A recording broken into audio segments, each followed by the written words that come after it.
की इस क्लास में हम लोग chapter number 5 theory of demand के complete curve, complete definition, complete schedule, complete functions page by page मैं डिफरेंट एपिसोड्स के साथ आपको रिकॉर्ड करके अपलोड करूंगा और आप उसको एंड तक जरूर देखेगा। आपको समझ में आएगा थ्योरी ऑफ डिमांड कितना इंपॉर्टेंट है, चाहे हम माइक्रो की बात करें, चाहे हम मैक्रो की बात करें, चाहे हम इंडियन इकोनॉमी की बात करें, चाहे हम स्टैट्स की बात करें। इन तीनों में, इन चारों में थ्योरी ऑफ डिमांड का एक अपना अलग ही इंपॉर्टेंट रोल प्ले होता है। तो स्टार्ट करते हैं थ्योरी ऑफ डिमांड का एपिसोड नंबर 1।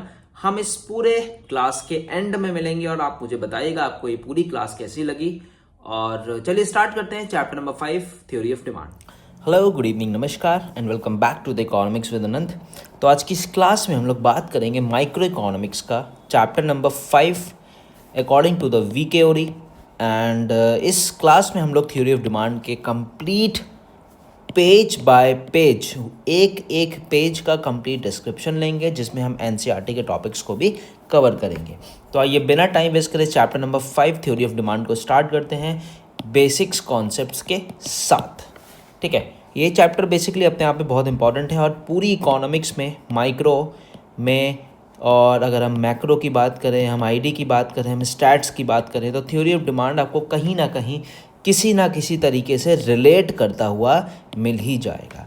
तो आप इसे बहुत ही अच्छे से देखें और इस पूरी क्लास को हम एपिसोड्स में यानी अलग अलग पार्ट्स में डिवाइड करेंगे जिससे आपको किसी भी तरह की कन्फ्यूज़न ना हो। अगर आप चैनल पे नए हैं तो आप मुझे इकोनॉमिक्स विद अनंत सब्सक्राइब कर सकते हैं और अपकमिंग वीडियोस आपको वहाँ पे मिल जाएंगी। तो स्टार्ट करते हैं chapter number 5 theory of demand. Basically theory of demand क्या कह रहा है, इस चैप्टर में क्या क्या हम पढ़ेंगे, एक बार लेआउट ले लेते हैं।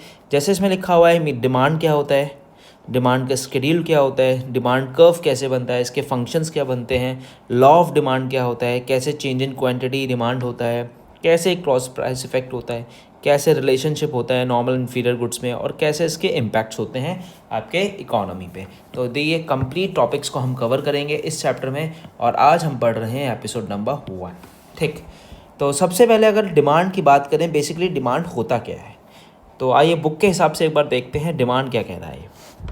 द कॉन्सेप्ट ऑफ डिमांड या ordinary the term desire, demand, want, ये 3 टर्म्स हैं जो आपको यहाँ इन्होंने बताए हैं। कौन कौन से हैं? एक तो है डिज़ायर, ठीक है, और एक है आपका डिज़ायर, एक है आपका वांट, एक है आपकी डिमांड। आर यूज्ड इंटरचेंजेबिलिटी या इंटरचेंजेबल। बेसिकली इसको हम लोग क्या करते हैं अपनी नॉर्मल लाइफ में इंटरचेंज करते हैं। 3 टर्म्स हैं। कौन कौन से टर्म्स हैं? एक है आपका डिज़ायर, ठीक है, डिज़ायर क्या होता है, वांट क्या होता है और डिमांड क्या होता है। ये तीनों ही चीज़ें अपने आप में डिफरेंट हैं और आज के इस चैप्टर में हम इन तीनों के डिफरेंस को डिटेल्ड में समझने की कोशिश करेंगे। But in economics demand has distinct meaning. But economics में डिमांड का बिल्कुल ही अलग मतलब है। बिल्कुल अलग मतलब क्या है वो हम आगे देखते हैं। सपोज़ एग्जाम्पल के साथ इसको हम समझें तो एग्जाम्पल आपका कह रहा है, suppose you desire to have a LED TV. आपकी डिज़ायर है कि आपको एलईडी टीवी खरीदना है, ठीक है, but you do not have enough money. लेकिन आपके पास इतना पैसा नहीं है कि आप उस एलईडी टीवी को खरीद सके। Then this desire will just remain wishful thing. क्या ये आपने परचेस कर लिया, आप चाह रहे हैं कि मैं ये खरीद लूँ बट आपके पास पैसा नहीं है, तो क्या ये डिमांड हुआ? नहीं, ये डिमांड नहीं हुई, ये केवल आपकी क्या हो गई, एक विश हो गई, काश मेरे पास ये होता या होती, ठीक है। But if you are position to satisfy your desire, but आपके पास पैसा है कि टीवी खरीदने का, desires back by ability to satisfy is called want and again it will be called demand. आपके पास पैसा है, आप इसे खरीद के ला रहे हैं, तो ये आपका टीवी किस में कन्वर्ट हो जाएगा? ये आपका टीवी डिमांड में कन्वर्ट हो जाएगा। As even thought you have enough money, you are not willing to spend it on LED TV, hence demand does not emerge. The desired become demand only when you are ready to spend some money to buy LED TV. आइए इस पूरे example को मैं आपको बहुत अच्छे से समझाता हूँ। सपोज़ आप चाहते हैं कि आप एक LED TV खरीदें, ठीक है, एक A इंसान है और एक B इंसान है। A के पास पैसा है इस टीवी को खरीदने का, लेकिन वो पैसा खर्च नहीं कर रहा है। बी के पास विश है कि काश मैं ये टीवी खरीद पाता, लेकिन पैसा नहीं है, तो क्या ये डिमांड हो जाएगी? यहाँ पैसा है, यहाँ विश है, यहाँ विश नहीं है और यहाँ पैसा नहीं है। मेरी बात समझे? मैं आपको और डिटेल में समझा, कंफ्यूज मत हो ना। ए है, एक बी है। ए के पास पैसा है लेकिन वो खर्च नहीं कर रहा क्योंकि उसकी विश नहीं है। बी है जिसकी विश है लेकिन उसके पास पैसा नहीं है, तो वो कहाँ से खर्च करेगा। तो इन दोनों ही केसेस में ये टीवी डिमांड में कन्वर्ट नहीं होगा। आई होप आपको समझ में आ गई बात। ठीक है, क्यों, अब कब कन्वर्ट होगा आप बताइए सर इसको। तो मैं आपको एक बहुत सिंपल सा एक फॉर्मूला बता देता हूँ। ठीक है, आपके पास दो चीज़ों को मिला के डिमांड बनता है। ठीक है, सबसे पहले आपकी किसी भी चीज़ को खरीदने के लिए क्या होनी चाहिए, डिज़ायर होनी चाहिए, मतलब विश होनी चाहिए। ठीक है, desire to buy, desire plus backed with sufficient purchasing power. समझ में आई बात। अगर ये दोनों चीज़ें मिल रही हैं तो ये आपका किस में कन्वर्ट हो जाएगा, then it will be convert into the demand. समझ में आई बात। आपकी डिज़ायर है यानी विश है और साथ में आपके पास पैसा भी है, तो अगर आपके पास दोनों चीज़ें एक साथ मिल रही हैं तब ये क्या चीज़ हो जाएगी, then it will be called demand. I hope आपको समझ में आ गई बात। ठीक है, मुझे एक बाइक खरीदनी है यार, मेरे पास पैसे नहीं है, तो क्या वो डिमांड होगा। एक के पास पैसे हैं लेकिन वो ख़रीदना नहीं चाह रहा, क्या वो डिमांड होगा। दोनों के केसेस में डिमांड नहीं होगा। जब मेरे पास पैसे भी हैं प्लस मैं ख़रीदना भी चाहता हूँ, then this will be called demand. I hope आपको ये कॉन्सेप्ट बहुत अच्छे से समझ में आ गया होगा। ठीक है, तो यहाँ पे यही इमेज के थ्रू आपको समझा रहा है। डिज़ायर है कि मेरे पास ये हो, इसके साथ पैसा भी है, तो ये दोनों चीज़ें होंगी तभी ये चीज़ क्या हो जाएगी, डिमांड। यही वाला एग्जाम्पल है जो मैंने आपको यहाँ समझाया। समझ में आ गई बात। ठीक है, चलो नेक्स्ट टॉपिक है आपका डिमांड एंड क्वांटिटी डिमांड। अब डिमांड एंड क्वांटिटी डिमांड क्या होता है, इसको बहुत ही सिंपल से वर्ड्स में मैं आपको समझाने की कोशिश करता हूँ। Demand and quantity demand. Demand क्या होती है sir, and second thing is quantity demand क्या होती है सर। तो दोनों में डिफरेंस क्या है, दोनों तो सेम सुनने में साउंड कर रहे हैं लेकिन दोनों बहुत ही ज़्यादा डिफरेंस है। क्या होता है डिमांड एंड क्वांटिटी डिमांड। सबसे पहले demand refers to different possible quantities of a commodity that the consumer is ready to buy at different possible prices of a commodity. Thus demand for a commodity X refers to 10 and price 5, 8, 6, ये अलग अलग demand है। ठीक है, अब suppose मैं आपको बहुत सिंपल सा एग्जांपल लेके सोचता हूँ, छोड़ो उसको छोड़ो। ठीक, सपोज आप मार्केट में गए, आप मार्केट में सपोज एक कार लेने गए। जब आप कार लेने जाते हैं तो क्या खरीदते तो आप स्पेसिफिक हैं, क्या आप स्पेसिफिक कार देखते हैं, नहीं, आप स्पेसिफिक कार देखते नहीं हैं। आप क्या करते हैं, जब आप मार्केट में कोई कार या कोई भी प्रोडक्ट लेने जाते हैं तो आप वहाँ पे उसके डिफरेंट टाइप्स को देखते हैं, डिफरेंट प्राइजेस को देखते हैं, डिफरेंट कलर्स को देखते हैं, डिफरेंट फीचर्स को देखते हैं। तो यहाँ पे जब हम बहुत सारे अलग अलग प्राइजेस की बात करेंगे, अलग अलग डिमांड की बात करेंगे, तो वो क्या होती है आपकी, वो होती है सिंपल डिमांड। ठीक है, अब क्वांटिटी डिमांड क्या होती है। सपोज़ आपने 10 गाड़ी ना देखी, क्या आप 10 की 10 कार परचेस करके ले आए, नहीं ना, आपने कोई एक स्पेसिफिक चीज़ को ख़रीदा। समझ में आ रही बात। आपने क्या करा, कोई एक स्पेसिफिक चीज़ को ख़रीदा और वो एक स्पेसिफिक, सपोज़ हम बात करते हैं किया कि आपने कार खरीदी, तो वो हो गया क्वांटिटी डिमांड। तो सिंपल से कंक्लूजन निकालें, जब हम बहुत सारे ऑल द डिमांड या ऑल द प्राइजेस या डिफरेंट प्राइजेस की बात करेंगे तो हम डिमांड की बात करेंगे, और जब हम किसी एक स्पेसिफिक चीज़ के बारे में बात करेंगे तब हम किसकी बात करेंगे, क्वांटिटी डिमांड की बात करेंगे। सिंपल से टर्म्स में आप इसको समझ लीजिए। आपने एक कार देखी, जो आपने परचेज करी, उसका प्राइस 10 लाख था, तो एक प्राइस हो गया 10 लाख और एक हो गई कार, तो स्पेसिफिक कार हो गई, स्पेसिफिक प्राइस हो गया। This is called quantity demand. समझ में आ गई बात। तो यहाँ पे आपको डेफिनेशन भी यही बताई है। Demand refers to entire range of possible quantities, entire range of possible quantities, different possible prices, अलग अलग प्राइजेस पे of the commodity which is consumer is ready to buy different point of time. अब quantity demand specific जो हमने एक चीज़ को purchase कर लिया। सो आई होप आपको ये कॉन्सेप्ट क्लियर हो गया, डिमांड एंड क्वांटिटी डिमांड भी मैंने आपको समझा दिया, मैंने आपको क्वांटिटी डिमांड भी समझा दिया क्या होता है। ठीक है, तो डिमांड की डेफिनेशन में आप यही वाला फॉर्मूला लगाना जो मैंने आपको जो मैंने आपको ये वाला फॉर्मूला समझाया है, तो आप यही फॉर्मूला इस पर अप्लाई करना। ठीक है, कि demand and quantity demand clear हो गया। चलिए, तो बहुत सिंपल से समझ में आ रहा है, तो है ना। चलो थैंक यू सो मच, आपको बहुत सिंपल समझ में आ रहा है तो मैं उम्मीद करता हूँ। अब हम बात करेंगे डिमांड का स्केड्यूल क्या होता है सर।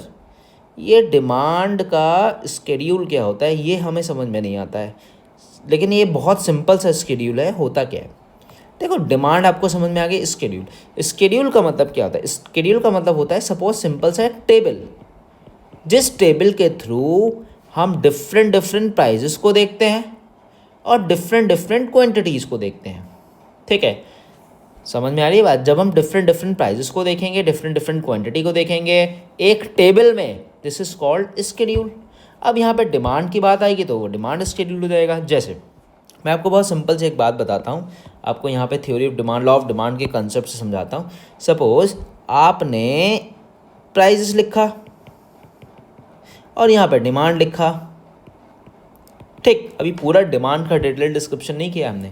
सपोज 10 रुपये थी तो हम 50 कॉमोडिटी खरीद रहे थे, 20 थी तो हम 30 खरीद रहे थे, 30 था तो हम 30 खरीद रहे थे, 40 था तो हम कितने खरीद रहे थे? 10, 20, 30। तो हम इस पे 40 खरीद रहे थे, इस पे 30 खरीद रहे थे, इस पे 20 खरीद रहे थे, इस पे 10 खरीद रहे थे। तो यहाँ पे डिफरेंट डिफरेंट प्राइसेस हैं और डिफरेंट डिफरेंट डिमांड है। तो ये होता है डिमांड स्केड्यूल। जब हम इसको डिफरेंट डिफरेंट प्राइजेस पे डिफरेंट डिफरेंट क्वांटिटीज़ के बारे में बात करते हैं, this is called different demand schedule. समझ में आ गई बात? चलिए, अब इसके दो टाइप्स होते हैं, एक होता है इंडिविजुअल डिमांड और एक होता है मार्केट डिमांड। अब इंडिविजुअल और मार्केट डिमांड को समझाने से पहले मैं आपको लॉ ऑफ डिमांड समझाता हूँ, जो इस पूरे चैप्टर में बहुत ही इंपॉर्टेंट टॉपिक है। और लॉ ऑफ डिमांड समझने के लिए आपको अपने कान और अपनी आँख बहुत ध्यान से खोले रखना है और उसको बहुत डिटेल में समझना है। ठीक है, क्या होता है law of demand? Law of demand basically एक बहुत इंपॉर्टेंट टॉपिक है और आगे आएगा ये, लेकिन इस पूरे चैप्टर को कंटिन्यू करने से पहले लॉ ऑफ डिमांड को हमें समझना बहुत ज़्यादा ज़रूरी है। ठीक है बेटा, लॉ ऑफ डिमांड क्या होता है? सबसे पहले हम बात करेंगे demand and prices. Demanded and prices में क्या रिलेशन होता है? जैसे जैसे प्राइजेस कम होता है वैसे वैसे डिमांड बढ़ता है, और जैसे जैसे प्राइजेस बढ़ता है वैसे वैसे डिमांड क्या होता है आपका? इंक्रीज़ होता है। समझ में आ रही है बात? तो कौन सा रिलेशन हो गया? डिमांड बढ़ रहा है तो प्राइजेस कम हो रहा है, प्राइजेस कम हो रहा है तो डिमांड बढ़ रहा है। तो अपोजिट डायरेक्शंस में दोनों साइन जा रहे हैं, इसका मतलब इसमें है नेगेटिव रिलेशनशिप। समझ में आ गई बात? नेगेटिव रिलेशनशिप बिटवीन किसमें? Between demand and price. जब भी प्राइस बढ़ेगा तो डिमांड कम होगा, और जब भी प्राइस कम होगा तो डिमांड क्या होगा? बढ़ेगा। प्राइस बढ़ रहा है, डिमांड कम हो रहा है, प्राइस कम हो रहा है, डिमांड बढ़ रहा है, तो उसको बोलते हैं there is a negative relationship between price and demand. और डिमांड की जब भी बात होगी तो हम किसके पॉइंट ऑफ व्यू से बात करेंगे? हम बायर्स के पॉइंट ऑफ व्यू से बात करेंगे, यानी कंज्यूमर्स के पॉइंट ऑफ व्यू से बात करेंगे। ये 1 मार्क्स में एमसीक्यू बनने के चांसेस यहाँ से होते हैं। ठीक है, तो लॉ ऑफ डिमांड की एक सिंपल सी डेफिनेशन बनती है, अदर थिंग्स रिमेनिंग कांस्टेंट। हम मानेंगे सब कुछ कांस्टेंट है। ठीक है, other thing remaining constant when prices rise. जब प्राइस बढ़ेगा तो डिमांड क्या हो जाएगी? डिमांड फॉल हो जाएगी। एंड जब आपका प्राइजेस कम होगा यानी प्राइजेस फॉल होगा तो डिमांड क्या हो जाएगी? आपकी डिमांड हो जाएगी राइज। समझ में आ गई बात? There is a negative relationship between price and demand. ठीक है, इतनी सी बात समझ में आ गई। अब इसको हम लोग एक डिमांड के स्केड्यूल के साथ समझें तो यहाँ पे आप इसको स्क्रीनशॉट ले लीजिए, इसका आप एक लिख लीजिए जैसा आपको ठीक लगे। यहाँ पे मैं आपको टेबल समझाता हूँ, एक डिमांड के स्केड्यूल की टेबल क्या होती है। अब देखो, जो पीछे मैंने एक टेबल बनाई थी डिमांड की टेबल, डिमांड स्केड्यूल जो हम पीछे पढ़ रहे थे, ये होता क्या है बेसिकली?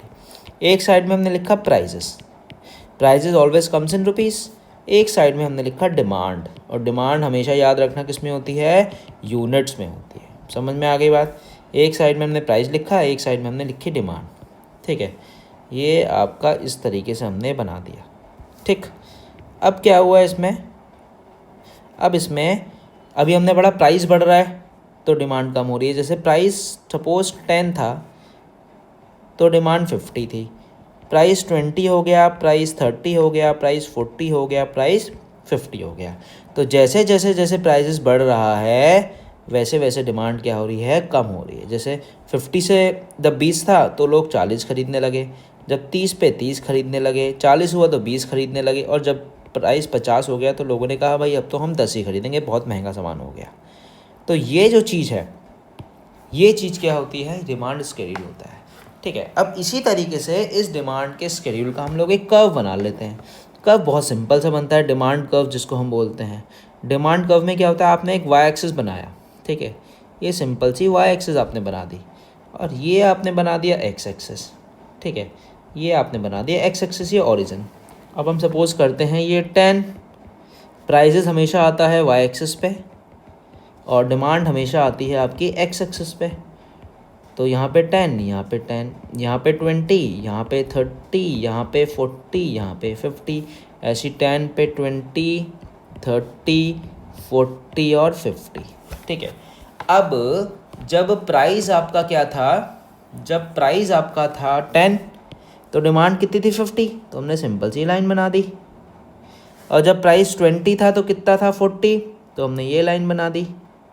जब 30 था तो हमने कितने बना दी, 30 पे 30, उसके बाद 40 पे 20, उसके बाद 50 पे 10। समझ में आई बात? इसको थोड़ा सा हम सही कर देते हैं। 50 पे कितना है आपका, 50 पे है 10। समझ में आ गई बात? तो ये पॉइंट आप चाहो तो यहाँ मार्क कर लो, point A, point B, point C, point D, point E. अब आप देखिए ऑटोमेटिकली यहाँ पे कुछ पॉइंट्स मिल रहे हैं।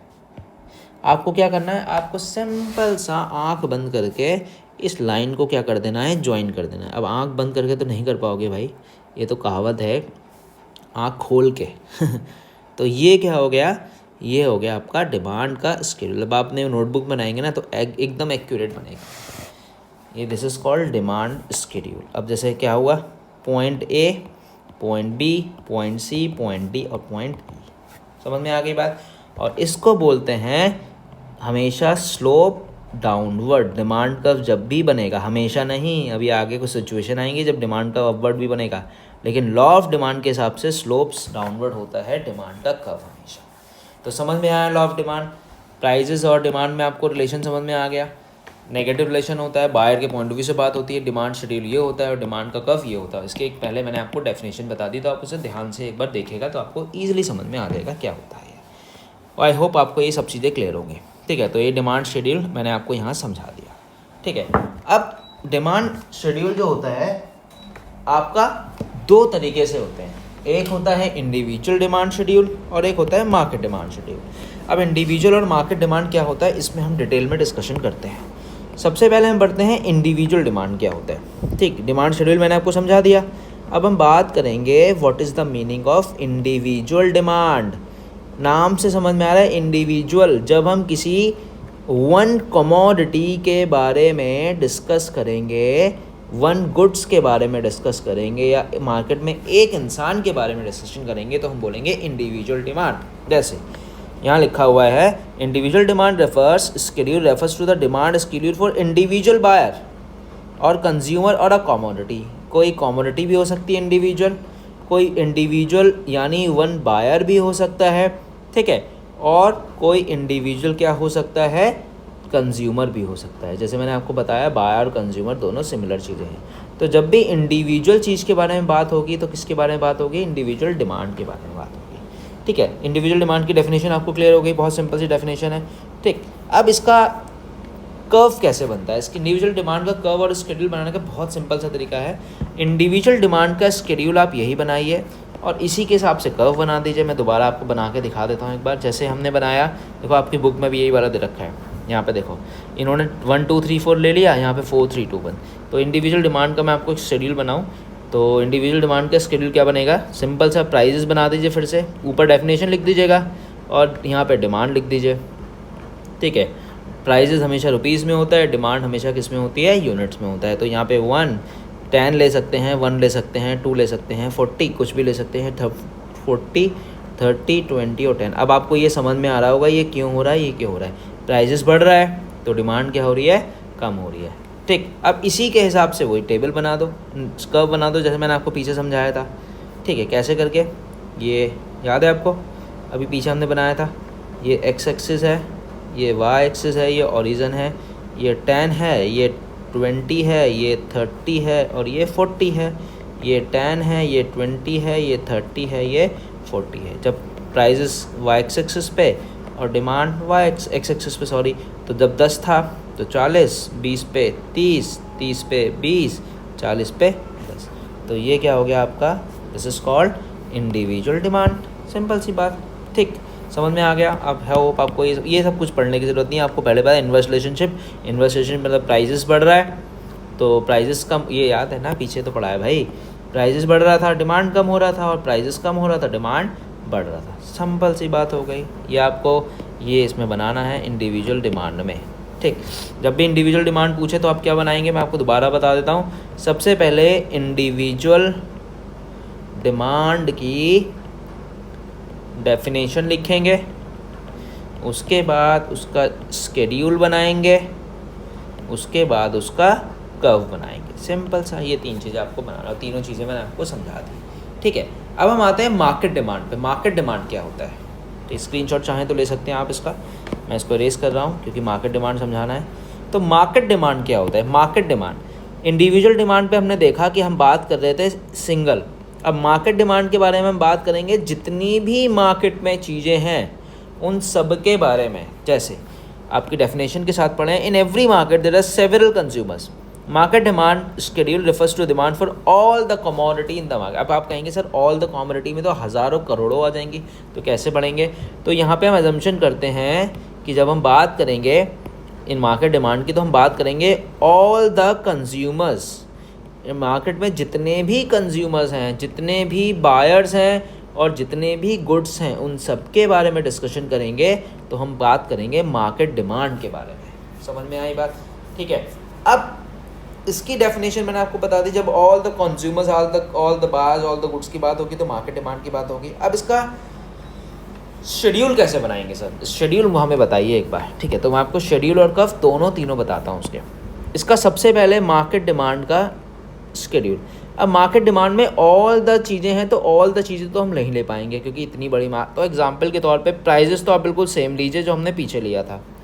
मैं आपको ना इसका एक फ्रेश पेज पे बना के दिखाता हूँ, देखो ऐसे करिए। जैसे सपोज़ हमने प्राइजेस लिया इसका, हम ये शेड्यूल बना रहे हैं। प्राइजेस लिया, अब ए फर्म और बी फर्म, 2 फर्म लेंगे क्योंकि सारी तो नहीं ले सकते ना। प्राइजेस हमने लिया 10, 20, 30, 40, ठीक है। ए हमने ले लिया 40, हमने ले लिया 30, हमने ले लिया 20, हमने ले लिया 10। अब बी हमने ले लिया सपोज 50, इधर ले लिया 40, इधर ले लिया 30, इधर ले लिया 20। आप कुछ भी ले सकते हैं। अब प्राइजेस देखो वही रिलेशन है, प्राइजेस बढ़ रहा है तो डिमांड क्या हो रही है, कम हो रही है। इसमें आप कोई नई चीज़। अब मार्केट डिमांड के लिए हम क्या करेंगे, यहाँ पे एक वर्ड लिखेंगे मार्केट डिमांड। तो मार्केट डिमांड में हम एक फॉर्मूला लगा देंगे सिंपल सा, A + B = C। C यानी मार्केट डिमांड। तो यहाँ पे हमने क्या करा, 40 + 50, 30 + 40, 20 + 30, 10 + 20 = 4, 5, 9, 90, 3, 3, 6 और 1, 7, 70, 50 और 30। तो ये आपका बन गया मार्केट डिमांड, ठीक है। अब चाहो तो आप इसके तीनों के अलग अलग कर्व बना सकते हो। अलग अलग कर्व कैसे बनाओगे आपको पता है ऑलरेडी। तो वही चीज़ हमने बनाई यहाँ पे 0, 10, 20, 30, 40। तो 10 पे 10, 20 पे 20, 30 पे 30, 40 पे 40, एक्स एक्सेस। तो 10 था तो 40, 20 था तो 30, 30 था तो 20 और 40 था तो 10। तो हमने ये वाला डिमांड कर्व बना दिया, ये वाला कंप्लीट हो गया। दिस इज़ कॉल्ड एज, ठीक है। अब बी क्या है आपका, बी आपका ये है। तो प्राइजेस हमेशा सब में सेम रहेंगे, तो 10, 20, 30, 40, ठीक है। उसके बाद हमने 10 ले लिया, 20 ले लिया, 30 ले लिया, 40 ले लिया, और अब यहाँ पे एक ज़्यादा ले लेंगे 50। तो 10 पे कितना है 50, 20 पे कितना है 40, 30 पे कितना है 30, 40 पे कितना है 20। तो ये हो गया आपका बीज डिमांड, ठीक है। समझ में आई बात, क्लियर हो गया। अब मार्केट डिमांड का कैसे बनाएंगे, देखिए मार्केट डिमांड का बनाने के लिए आपको सिंपल सा वही सब चीज़ें करनी है जो मैंने आपको अभी बताया। मैं आपको साफ साफ बता देता हूँ यहाँ पे, आपका कहोगे सर गंदा बना रहे हैं, ठीक है। तो ये हो गया आपका 10, ये हो गया 20, ये हो गया 30, ये हो गया 40, ये हो गया वाई एक्सेस, ठीक। और यहाँ हमने ले लिया ये। अब आप कहेंगे इतनी लंबी लाइन क्यों लिए सर? क्योंकि यहाँ पे 10, यहाँ पे 20। एक मिनट यार, ये ना फिर कट जाएगा वीडियो रिकॉर्ड में, मैं अपलोड करूँगा। थोड़ा सा ऊपर बनाता हूँ उसको। तो ये 10 हो गया, ये 20 हो गया, ये 30 हो गया, ये 40 हो गया, ये वाई एक्सिस हो गया। ठीक है, तो 10, 20, 30, 40, 50, 60, 70, 80, 90। हाईएस्ट 90, तो 90 ले लिया। अब यहाँ वही प्राइजेस, यहाँ डिमांड। तो 10 पे कितना है? 90। ठीक, 10 पे कितना है आपका? 90। 20 पे कितना है आपका? 70। 30 पे कितना है आपका? 50। और 40 पे कितना है आपका? 30। और ये हम ज्वाइन कर देंगे। This is called demand. और ये डिमांड कौन सा बन गया? ये डिमांड बन गया आपका मार्केट का डिमांड बन गया। समझ में आ गई आपको बात? तो ये ओरिजिन हो गया, ये सब चीज़ें। तो ये सब चीज़ें मैंने आपको समझाई। एक तो मार्केट डिमांड हमारा पूरा कंप्लीट हो गया। यहाँ पे मार्केट डिमांड में हमने पढ़ लिया, क्या क्या पढ़ लिया हमने? मार्केट डिमांड कंप्लीट हो गया। इंडिविजुअल डिमांड, ये हमने डेफिनेशन आपको बता दी। ये हमने शेड्यूल आपको समझा दिया। ये देखो, ये वाला वही वाला शेड्यूल है। आप ये भी बना सकते हैं, वो भी बना सकते हैं। ठीक है, उसके बाद अब देखो इन्होंने एग्जाम्पल दिया है, ये आप सॉल्व कर सकते हैं। बहुत सिंपल से तरीके से सॉल्व कर सकते हैं। इन्होंने क्या किया है यहाँ पे? इन्होंने कुछ भी नहीं किया है। ए और बी है, आपसे पूछा है मार्केट डिमांड। तो मार्केट डिमांड वही आपको क्या करना है यहाँ पे? 10 + 18, ठीक है, 16 + 8 और 14 + 6 और आपको 4 + 12। तो ये आपने निकाल लिया, सिंपल सा। ऐसे ही आपको ये निकाल देना है। अब डिमांड के कर्व मैंने आपको ऑलरेडी समझा दिए। स्लोप्स क्या होता है हमेशा डिमांड कर्व का? हमेशा नहीं, डिमांड कर्व का स्लोप्स होता है स्लोप डाउनवर्ड। ये हमने भी समझ लिया। ठीक है, और हमने ये वाले शेड्यूल सारे हमने समझ लिया ऑलरेडी। कौन कौन सा समझ लिया हमने? इंडिविजुअल डिमांड समझ लिया। ठीक है, इंडिविजुअल डिमांड हमने पढ़ा नहीं पढ़ा अभी? इंडिविजुअल डिमांड हमने समझ लिया। ये भी हमने कर्व समझ लिया। मार्केट डिमांड के तीनों कर्व मैंने आपको समझा दिए। जो ऑब्जर्वेशन पढ़ने की इतनी ज़रूरत नहीं है, तो आप इसे स्किप भी कर सकते हैं। ठीक है, और मार्केट स्लोप ऑफ डिमांड का भी मैंने आपको वैसे ही समझा दिया कि जो मार्केट का स्लोप ऑफ डिमांड कब होता है, वो क्या होता है? Slope downward. अभी आपको समझा दिया क्यों होता है स्लोप डाउनवर्ड। क्योंकि अगर आपसे कोई टीचर पूछ लेना या मैं ही पूछ लूँ कि डिमांड कर्व में स्लोप डाउनवर्ड क्यों होता है, तो आप बताएंगे because there is a inverse relation. Price बढ़ा, डिमांड कम हुआ, प्राइस कम हुआ, डिमांड बढ़ गया। Just because of this demand curve always slopes downward from left to right. ठीक है, और नेगेटिव साइन। ठीक, ये आपको स्लोप आप ऐसे भी बना सकते हैं, और आपको मैंने जैसे बताया वैसे भी बना सकते हैं। इसमें कुछ इतनी प्रॉब्लम, इतना बड़ा इशू नहीं है कि सर ये ऐसे ही बनेगा वैसे ही बनेगा। ये चीज़ है, देखो आ गई समझ में आपको? ये हमने ऐसे बना दिया और ये हमने आपको ये ले लिया। ठीक, समझ में आया? तो ये आपका डिमांड कर्व बन गया, ये वाला जो मैंने आपको यहाँ समझा दिया। ठीक है, इतनी बात आपको समझ में आ गई। आई होप आपको इतनी बात समझ में आ गई होगी। ठीक है, अब मैं आपको समझाता हूँ डिमांड के फंक्शंस क्या होते हैं। Very very very important demand के फंक्शंस। तो एक एक करके डिमांड के फंक्शंस को पढ़ेंगे। डिमांड के फंक्शंस क्या होते हैं, तो अब एक बार रिकैप ले लें। हमने अभी तक क्या क्या पढ़ा? हमने अभी तक डिमांड पढ़ा, और उसके साथ हमने क्वांटिटी डिमांड पढ़ा। ठीक है, और हमने अच्छे से लॉ ऑफ डिमांड भी कवर कर लिया। ठीक है, उसके बाद हमने डिमांड का स्केड्यूल भी कन्वर्ट कर लिया, और उसमें हमने इंडिविजुअल डिमांड पढ़ लिया, उसकी हमने डेफिनेशन पढ़ ली, उसका हमने स्केड्यूल पढ़ लिया, उसका हमने कर्व पढ़ लिया। उसके बाद मार्केट डिमांड आपने डेफिनेशन पढ़ ली, उसके बाद स्केड्यूल पढ़ लिया, उसके बाद इसका कर्व पढ़ लिया। ठीक है, ये सब चीज़ें हमने यहाँ तक कवर कर ली। ठीक है, और हाँ एक चीज़ और पढ़ी, स्लोप ऑफ डिमांड। तो slope of demand from left to right और डाउनवर्ड्स होता है, ये भी हमने समझ में आ गया। ठीक है, यहाँ पे हमने ये सब चीज़ें कवर कर ली। आप चाहो तो स्क्रीनशॉट ले लो, मैं इसको इरेज कर देता हूँ क्योंकि हमें पढ़ना है डिमांड के फंक्शंस को। चलिए, अब एक नया टॉपिक है, डिमांड के फंक्शंस क्या होते हैं। बहुत ही इंटरेस्टिंग और बहुत ही ईजी टॉपिक है। ठीक है, तो इसके 5 फंक्शन होते हैं। मैं पहले आपको बता देता हूँ। सबसे पहला होता है own price of a commodity. Own price of a commodity. ठीक है, दूसरा होता है आपका प्राइस ऑफ रिलेटेड गुड्स, जिसमें 2 गुड्स होते हैं। एक होता है आपका सब्सटीट्यूट गुड्स और दूसरा होता है आपका कॉम्प्लीमेंट्री गुड्स, ठीक है। फिर आपका होता है third income of a consumer, ठीक है। थर्ड हो गया इनकम ऑफ अ कंज्यूमर। अगर मैं इनकम को वाई से लिखूँ ना तो कंफ्यूज मत होना, क्योंकि इकोनॉमिक्स में इनकम को हम वाई लिखते हैं, आप क्लास 12 में पढ़ेंगे, ठीक है। थर्ड हो गया। फोर्थ आपको क्या दे रखा है आपके बुक के हिसाब से? फोर्थ आपको दे रखा है taste and preference, taste and preference. और लास्ट आपको दे रखा है एक्सेप्टेशंस, क्या है, क्या बोलते हैं इसे, एक्सपेक्टेशंस, ठीक है, एक्सपेक्टेशंस। स्पेलिंग देख लेना क्या है, ठीक है। तो चलो सबसे पहले हम बात करते हैं own price of a commodity. क्या होता है own price of a commodity? आप कहेंगे सर इससे सिंपल तो कुछ है ही नहीं। देखो बहुत सिंपल सी own price of a commodity होते हैं। Own price of a commodity अभी हमने लॉ ऑफ डिमांड पढ़ के है, प्राइस अगर बढ़ेगा तो डिमांड आपका कम होगा, प्राइस अगर कम होगा तो डिमांड क्या होगा आपका बढ़ेगा। बस यही own price of a commodity है, पढ़ लेते हैं। Other thing being equal, with the rise in own price of a commodity its demand contract, with the fall in own price of a commodity the demand extend। extend का मतलब होता है, लिख लो इसको कभी आप कहो, extend मतलब बढ़ना, ठीक है, और contracts यानी कम होना।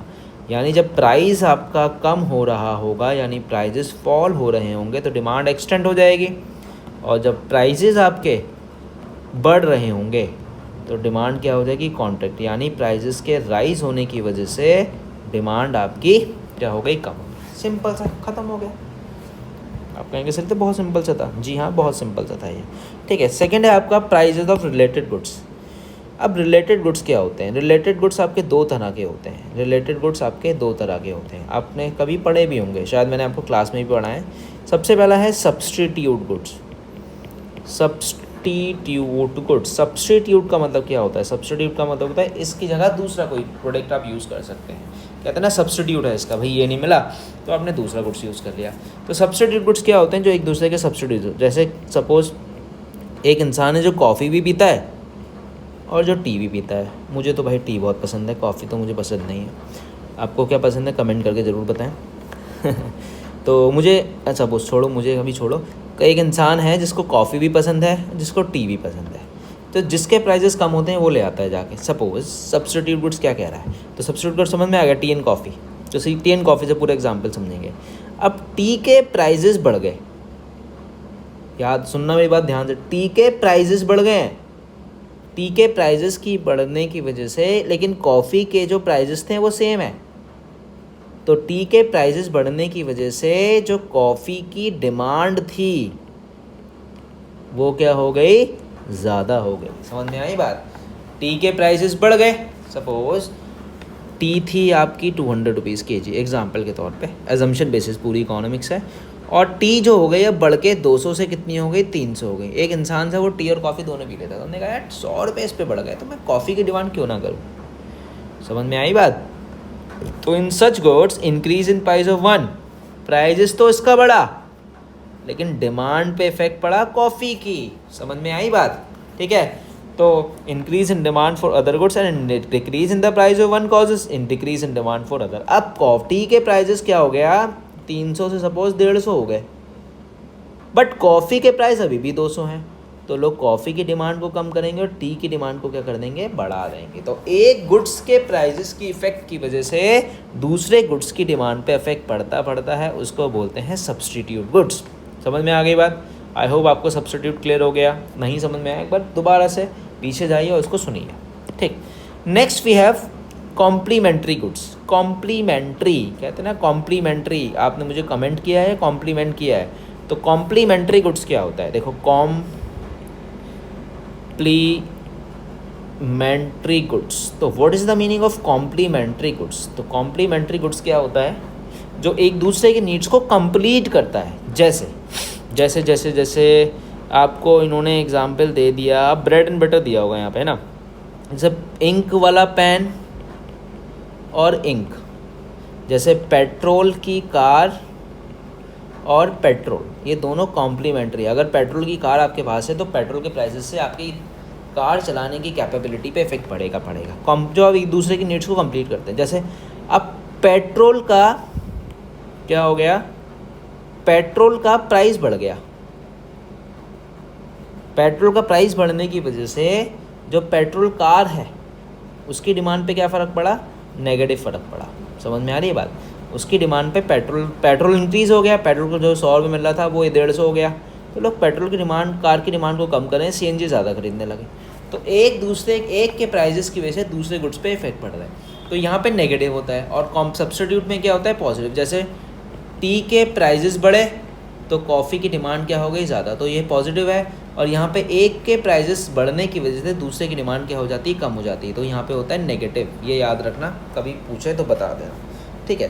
तो क्या कह रहा है आपकी बुक के हिसाब से पढ़ें तो substitute are those which can be interchangeable, मतलब टी की जगह कॉफ़ी, कॉफ़ी की जगह T.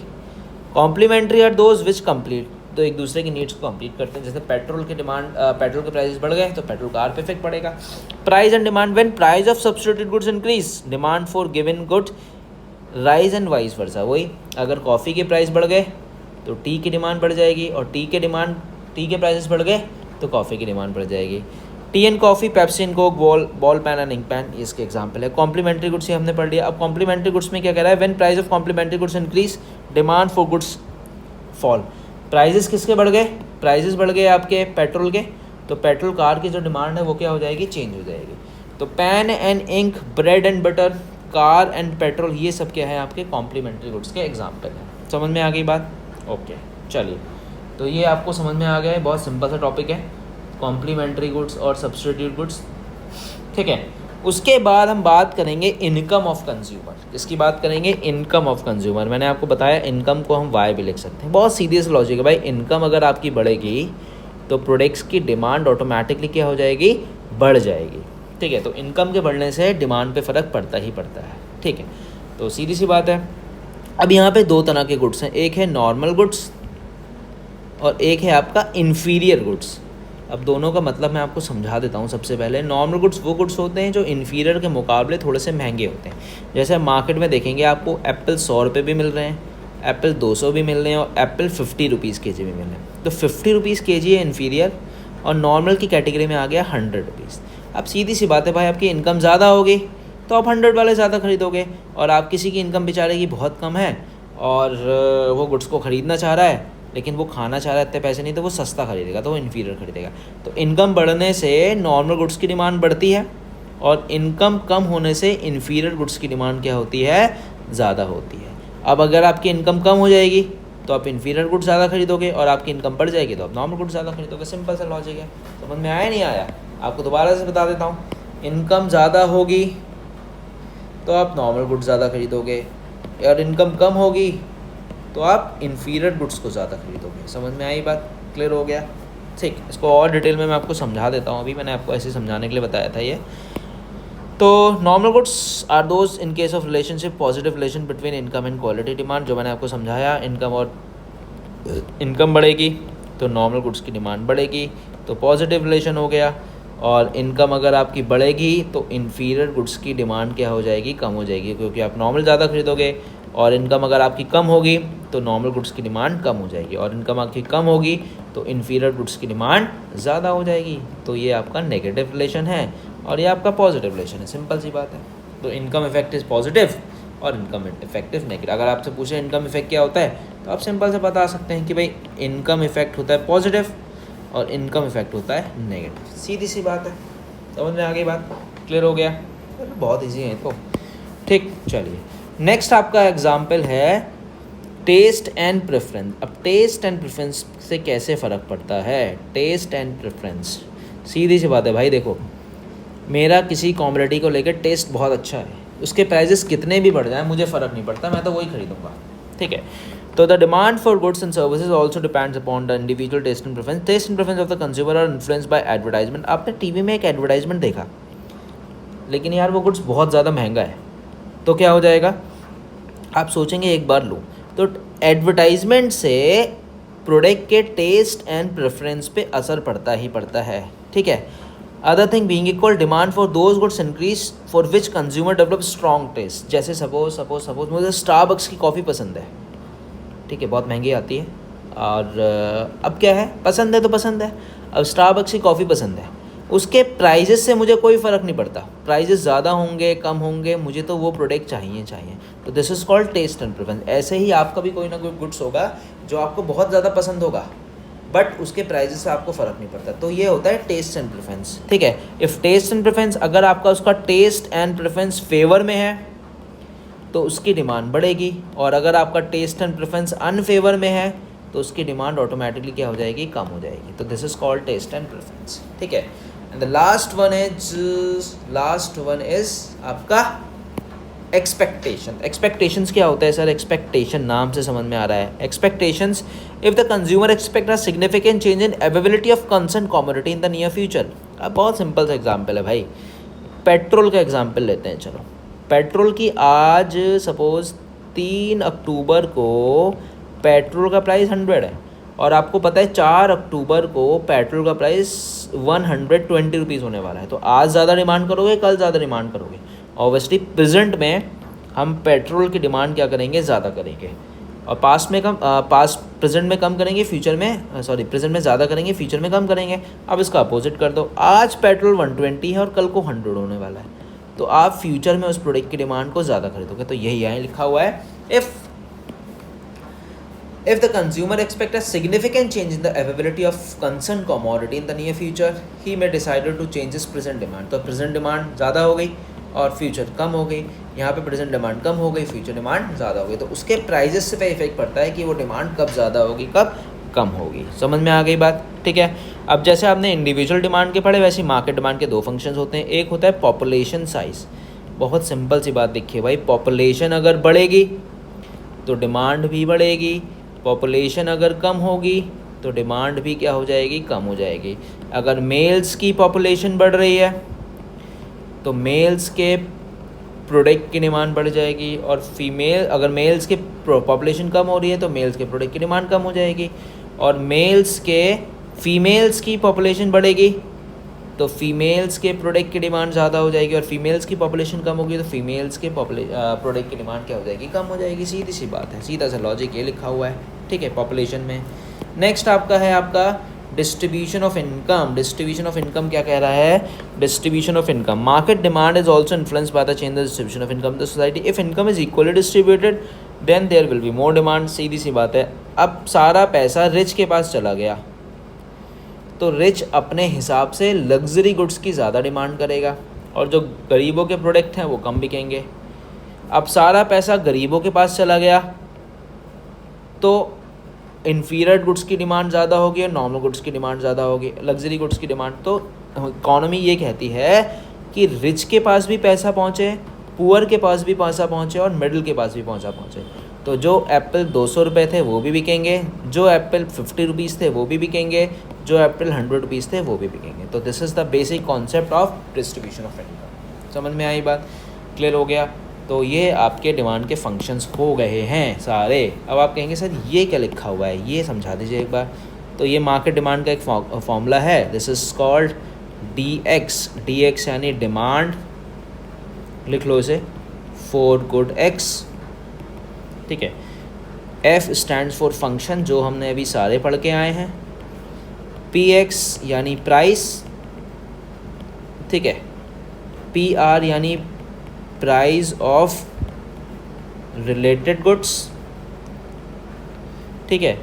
Y is equals to income, T is equals to taste and preference, ठीक है।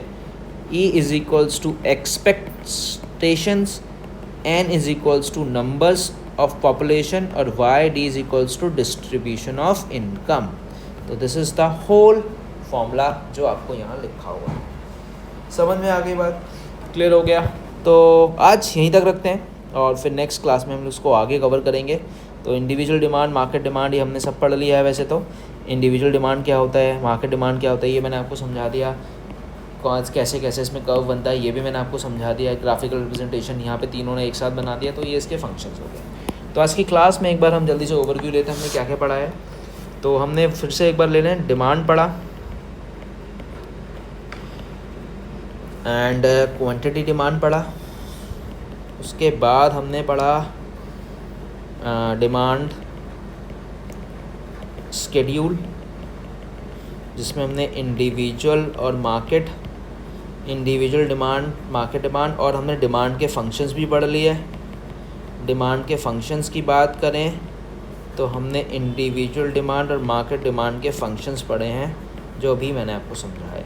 ठीक है, तो ये सब टॉपिक्स हमने कवर कर लिया है। आई होप आपको ये क्लास समझ में आई हो, और अगर आपको समझ में आई है तो मुझे कमेंट करें, फिर मैं आपको इसकी नेक्स्ट वीडियो अपलोड करता हूँ जल्दी से। और अगर आप चैनल पे नए हैं तो मुझे सब्सक्राइब कर सकते हैं, मुझे कमेंट कर सकते हैं और मुझे इंस्टाग्राम पे भी फॉलो कर सकते हैं, economics with Anant. Thank you so much for watching. मिलते हैं क्लास 2 यानी एपिसोड 2 में।